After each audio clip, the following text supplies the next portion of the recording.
जब संदेह, शक, संशय, शंका रूपी शत्रु इंसान पर हमला करते हैं, तब जिस इंसान का मन सशक्त नहीं है वो बदल जाता है। उसका मन पहले की तरह उसका साथ नहीं देता। इस संदेह और संशय की वजह से ही भाई भाई नहीं रहता, दोस्त दोस्त नहीं रहता।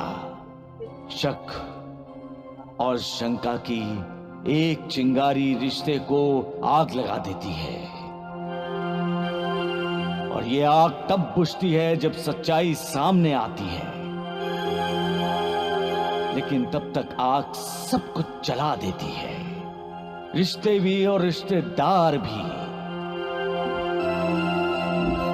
इसलिए अपना मन सुदृढ़ बनाओ, और सुदृढ़ मन के लिए मालिक की पूजा करो। तब शक, संदेह, शंका, संशय का आक्रमण भी कोई असर नहीं करेगा। सबका मालिक एक। मालिक का व्यवहार भी अजीब है। यहां ना अदालत है ना न्यायाधीश, पर मालिक का कानून किसी को नहीं बख्शता। सबके साथ न्याय होता है। कानून क्या है? जैसा करोगे वैसा भरोगे, जैसा बोगे वैसा ही तो काटोगे। तुम दूसरों की मदद करोगे तो दूसरे तुम्हारी मदद करेंगे। तुम दूसरों को इज्जत दोगे तो तुम्हें भी इज्जत मिलेगी। तुम दूसरों के साथ विश्वासघात करोगे तो तुम्हारे साथ भी विश्वासघात होगा। ये अटल है। जिन पैसों के लिए तुम अपनों से गद्दारी करते हो, वो पैसे किसी के नहीं होते। पैसे का कोई ईमान धर्म नहीं होता। न उसके पास कोई प्यार की भावना है, न ममता की। वो तो निर्दयी है। उसके सीने में दिल नाम की कोई चीज नहीं होती।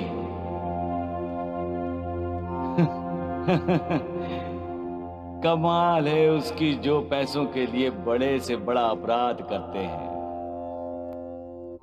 पैसे भी उन्हें ठोकर मार देता है। फिर वही इंसान पैसे की खोज में दर दर की ठोकरें खाकर भटकता रहता है।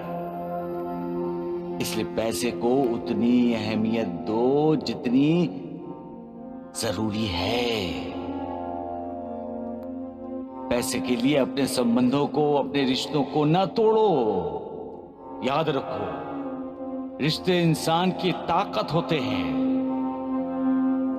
माँ बाप, भाई बहन, बेटा बेटी, चाचा चाची, नाना नानी, दादा दादी, ये रिश्ते इंसान के समृद्ध परिवार का लक्षण है। रिश्ता और रिश्तेदार ही तो इंसान की संपत्ति है। जब रिश्ता टूटता है, रिश्तेदार मुंह मोड़ लेता है, तो इंसान के समृद्ध परिवार की एक कड़ी टूटती है और उसकी संपत्ति, उसका पैसा कम हो जाता है। तो फिर क्या जरूरत है रिश्ते तोड़ने की? क्यों हम अपने रिश्तेदारों को धोखा दें? क्यों विश्वासघात करें उनके साथ सिर्फ पैसे के लिए? अरे पाना है तो मालिक को पाओ, पैसे को नहीं। रिश्ता मालिक से जोड़ो, क्योंकि वो पैसे की तरह निर्दयी नहीं है।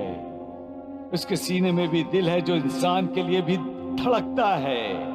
वो जितना कठोर है उससे कई गुना ज्यादा वो कोमल है। और इस कोमलता का अनुभव हम तब करते हैं जब हम मालिक से रिश्ता जोड़ते हैं, उससे रिश्तेदारी जोड़ते हैं। सबका मालिक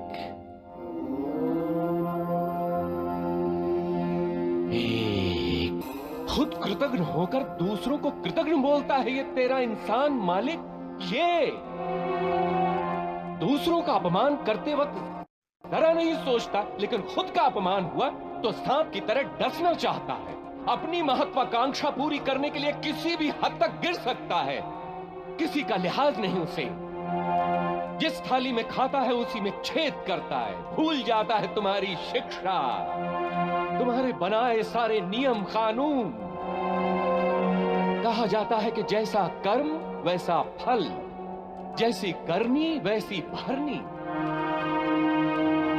जो दूसरों के लिए गड्ढा खोदता है उसी गड्ढे में वो खुद गिर जाता है, तब उसे उठाने के लिए, उसे गड्ढे से बाहर निकालने के लिए कोई हाथ नहीं देता है।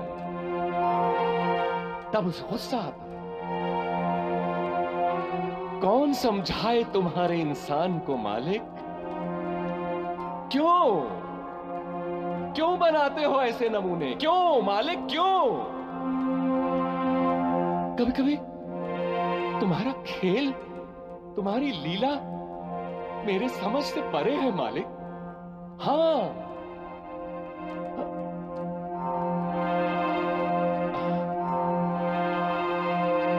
सबका मालिक। हे, अभी तो तुम्हें सिर्फ महंगे कपड़े उतारने के लिए कहा गया है। इसके पीछे मालिक का जो संकेत है उसे समझने की कोशिश करो।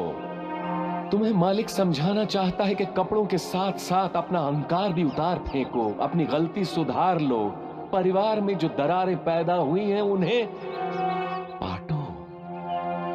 विश्वासघात, धोखेबाजी, शंका, संदेह, संशय, इंसान के ऐसे शत्रुओं को जिन्हें तुमने अपने दिल में जगह दी है उन्हें हटा दो और उसकी जगह प्यार, ममता, आदर, सम्मान, विश्वास, उन्हें जगह दो। कल्याण होगा, वरना दूसरों को धोखा देने की कोशिश में खुद धोखा खाते रहोगे। याद रखो, जहां विश्वास है वहां इंसान चैन से श्वास लेते हुए निवास करता है और ऐसे स्थान में मालिक का वास होता है। सबका मालिक एक। दूसरों को बर्बाद करके खुद आबाद होना चाहते हो, एक परिवार को तोड़कर अपना परिवार बनाना चाहते हो।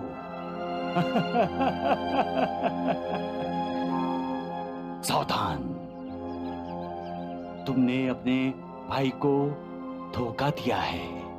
अब तुम्हें तुम्हारे परिवार में से कोई धोखा दे सकता है, विश्वासघात कर सकता है। जो दुख दर्द तुमने अपने भैया भाभी को दिए हैं, वही दुख दर्द भुगतने का तुम्हारा समय आ गया है। मालिक का न्याय